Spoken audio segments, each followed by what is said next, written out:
Sleep in the Middle Ages was nothing like sleep today.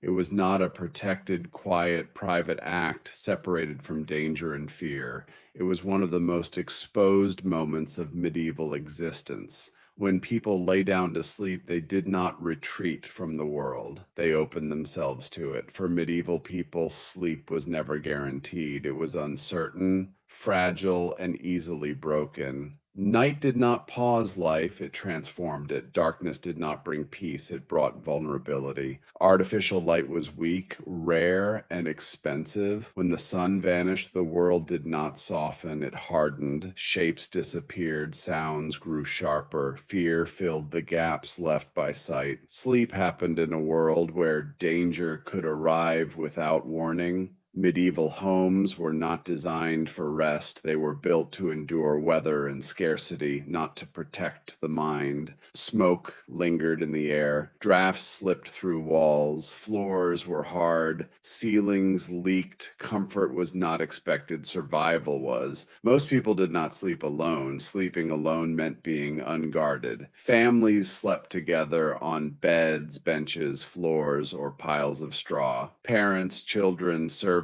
guests, and sometimes strangers shared the same space. This closeness was not emotional, it was defensive. The medieval bed was not soft or personal. For many, it was a sack of straw or hay, infested with insects and replaced often. Mattresses absorbed moisture, sweat, and decay. Sheets were rare. Blankets were heavy and shared. Many slept fully clothed to preserve warmth. Sleeping positions reflected necessity. People often slept partially upright, supported by wooden frames, rolled cloth, or chests. Lying completely flat was sometimes feared, associated with death, suffocation, or illness. Upright sleep helped breathing in smoke-filled rooms. Fire shaped every night. The hearth was rarely extinguished fully.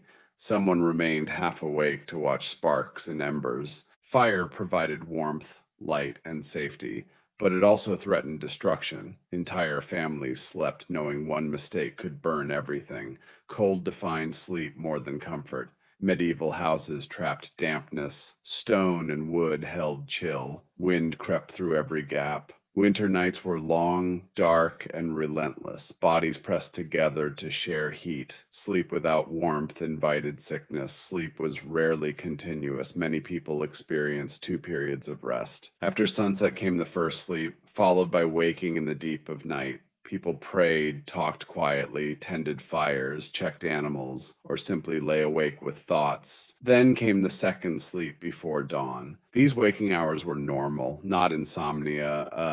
Nighttime wakefulness was accepted. It was a moment of reflection, fear, and awareness. Dreams lingered. Anxiety crept in. Darkness encouraged thought. Dreams were not dismissed. Medieval people believed dreams carried meaning. They could be messages from God, warnings, temptations, or attacks by demons. Nightmares were spiritual events. Sleep paralysis was terror, believed to be caused by unseen beings pressing on the body.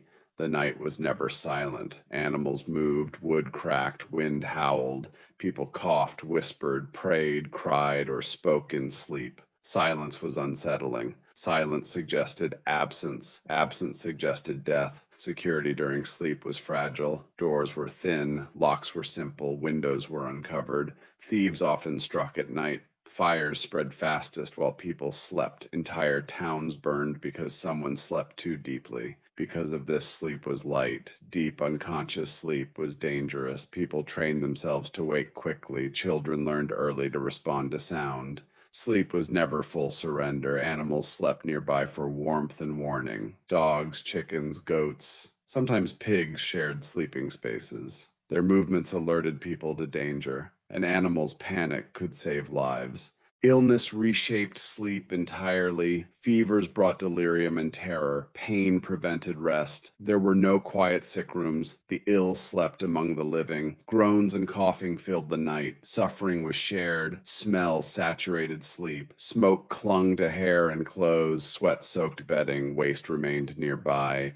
Medieval senses adapted. Smell was information, not offense. It signaled rot, illness, fire, or danger. Night hygiene was minimal. Washing before bed was rare, especially in winter. Water was cold and scarce. Cleanliness was not linked to health. Sleep happened in the body's natural state, unrefined and exposed. Religion dominated the night. Darkness was associated with temptation, sin, and demons. Many prayed before sleeping, fearing they might not wake. Sleep was considered close to death. Waking was not promised. Dying in one's sleep was common and feared. People believed the soul traveled during sleep. Each night risked final departure. Morning felt like a return from absence. Children absorbed fear early. They slept among adults, listening to prayers, coughing, whispers, and stories. Night shaped their understanding of danger and belief. Wealth did not ensure better sleep. Noble homes were large but cold. Stone castles amplified dampness. Drafts moved freely. Servants slept nearby. Privacy was limited. Noise echoed endlessly. Wealthy beds were elevated and decorated, sometimes enclosed by curtains. These trapped warmth, but also smoke and smell. Even luxury could suffocate. Monasteries controlled sleep strictly. Monks slept communally. Night prayers interrupted rest. Sleep was regulated and restricted. Too much sleep was considered sinful. Oversleeping was condemned. Sleep was permitted only as needed to work and pray. Rest was never indulgence. Nighttime fear was real. Wolves, bandits, spirits, illness, fire. Night magnified everything. Sleep occurred under constant threat. Waking was abrupt. There were no alarms. People woke to cold, light, noise, or obligation. Sleep ended when survival demanded it. Dreams spilled into daylight. People discussed them openly. Dreams influenced choices. The boundary between sleeping and waking was thin. Sleep was not seen as recovery or mental restoration. It was a pause, not healing. People expected exhaustion. Children learned that sleep did not protect them, it exposed them. Crying at night was common. Comfort came from closeness, not isolation. Death during sleep was accepted as divine will. Each night carried risk. Each morning felt uncertain. Medieval sleep was communal, broken, light, and vulnerable. It reflected a world where safety was fragile and fear was reasonable. To sleep was not to escape. It was to trust the fire, not to spread, to trust the door, not to break, to trust the body to wake again. Sleep was different because life was different. Night was never safe, and morning was never guaranteed.